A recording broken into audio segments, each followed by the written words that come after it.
No, Bartíček jako tato předchozí video jako vyplil, takže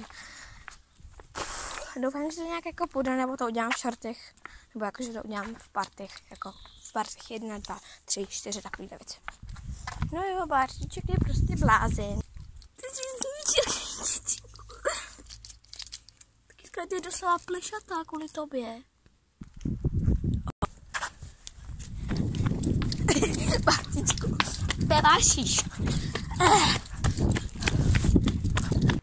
Barčekem zase zdrháš. Potřebuji pauzu taky, ne? Asi. Gabča, máte úplně nádherný cute pejsky, jo. A mám takovou jednu otázku. Používáte na ně něco proti klíšťatům? Protože Bartíček už měl za svůj život asi u nás 20 klíšťat, ale fakt jako nepřeháním, jo. Protože já nevím, no. Jestli nemáte nějaký repelent nebo něco takového, nebo nějaký takový té obojky, byla bych ráda za to, protože my vůbec netušíme, jako co mu máme pořídit, protože je to jakože je náš první pejsek. Jo. Pejsek taky tam je. No ale musíte uznat, že Bart strašně roztrvaná štěňatko. Já vám ho pak ukážu ještě líp, protože on teďka není úplně dobře vidět, no.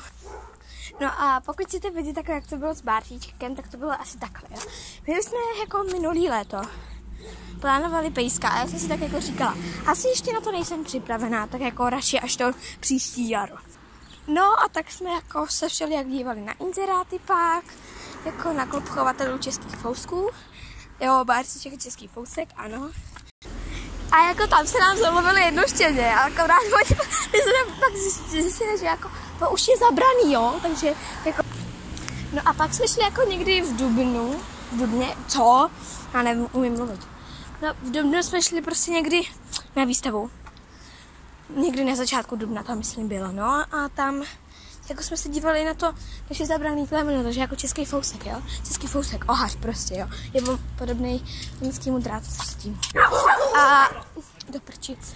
A prostě tak se tam narazili na jednoho pána, který jakože jsme si s ním nějakou dobu povídali a pak jakože jsme to, tak jakože se s ním domluvili, protože on říkal, že bude mít nějaký vrch, jo.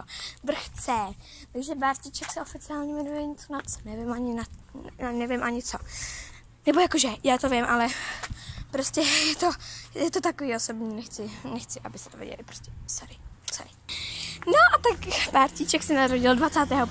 dubna a tak pak jsme se asi, já nevím, 3 týdny poté šli na něj podívat a oni byli strašně sladký. On měl ještě, myslím, 3 sourozence, jednu ségru a 2 bráchy ještě, takže byli jako 4, jo. A prostě pak jakože byli strašně roztomilí, já jsem se je všichni poňuchala, úplně ťuťu, všechny se na mě lísaly. No a pak při té druhé návštěvě si mě Bartíček doslova vybral. Protože ona tam byla, já nevím, asi teď jako je Bartíček velká přepážka, jako dřevěná, vysoká takhle. No jo, podrbej se. A tam jakože tam byly dveře a zatím byla ta přepážka dřevěná, jo. A my jsme teda jako šli tam k tomu, jako do těch dveří, tam jsme otevřeli, no a tam Bartíček ze mnou vylezl. A tak se jako na mě podíval.